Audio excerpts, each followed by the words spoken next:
Second last سوال ہے، یعنی آخر سے پہلے کا سوال ہے یہ. Good evening, sir. This is Ammar here. Actually, I wanted to ask you something. As of now, what I have gained certain knowledge about the Islam, every religion tells you if you hurt someone, you're bound to get hurt. In spite of that, there is major animosity between different religions in the whole world. So I wanted to know how can we eradicate that?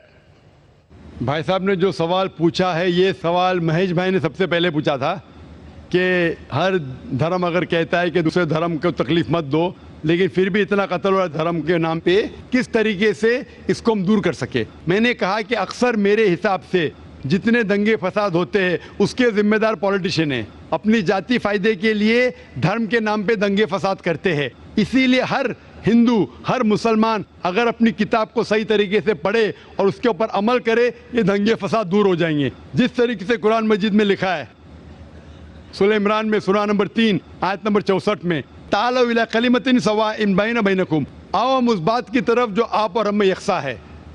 Is it because of certain misconceptions among people? بھائی صاحب نے پوچھے کہ کیوں غلط فہمی، اس کے وجہ سے بالکل صحیح.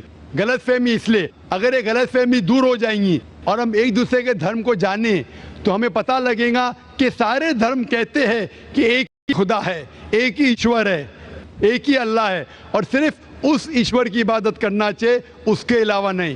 انشاءاللہ بھائی چارہ بڑھے گا اور ایک دوسرے کو سمجھ پائیں گے اور یہ دنگے فساد قتل بند ہو جائیں گے. Thank you, sir. اور اب اس نشست کا آخری سوال مائک نمبر 1 سے. توریت، زبور اور انجیل.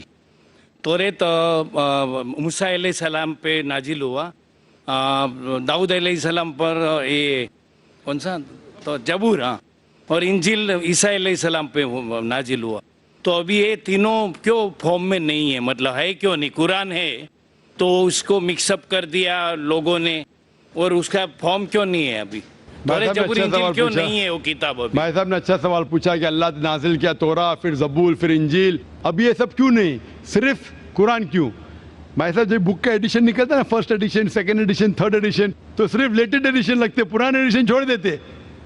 کیونکہ جو مین ساری کتابوں میں، ساری وحی میں بنیادی بات وہی تھی، ایک خدا کو مانو، اس کی عبادت کرو، نہ اس کی کوئی پرتیما ہے نہ کوئی مورتی ہے. لیکن جو مائنر پوائنٹس تھے، کس طریقے سے نماز پڑھنا شاید تبدیلی ہوئی، تھوڑا کھانے میں حلال تھا، کبھی حرام ہوا، یہ تھوڑی بہت بات بدلتے گئے کیونکہ لوگ نے اس کتاب میں ملاوٹ کی.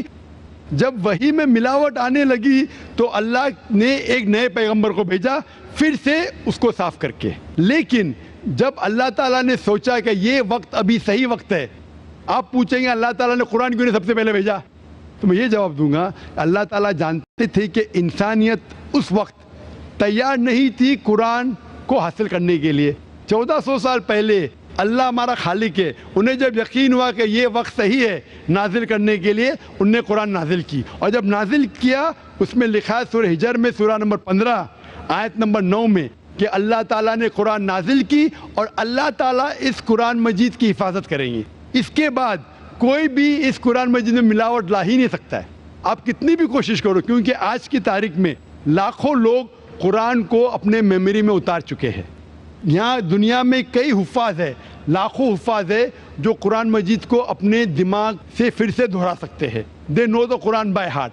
کتنی بھی کوشش کرو، آج کی تاریخ میں اگر آپ سارے قرآن مجید کو جلا بھی دیں گے نعوذ باللہ، پھر بھی ممکن نہیں کہ قرآن کو آپ ختم کر سکیں گے، کیونکہ اللہ تعالیٰ کا وعدہ ہے کہ قرآن کو میں نے نازل کیا ہوں اور میں اس کی حفاظت کروں گا. اسی لیے اس کے بعد کوئی بھی قرآن نہیں آنے والا، کوئی بھی نئی وحی نہیں آنے والی. اسی لیے اللہ تعالیٰ فرمائے کہ آخری وحی کی حفاظت کریں گے، تو کہ تا قیامت ہر انسان کے لیے ایک انسٹرکشن مینول موجود ہے. آخری جواب تھا. وآخر دعوانا الحمدللہ رب العالمین. جزاکم اللہ خیر. دوستو، آج کا کامیاب سیشن یہیں پہ ختم ہوتا ہے.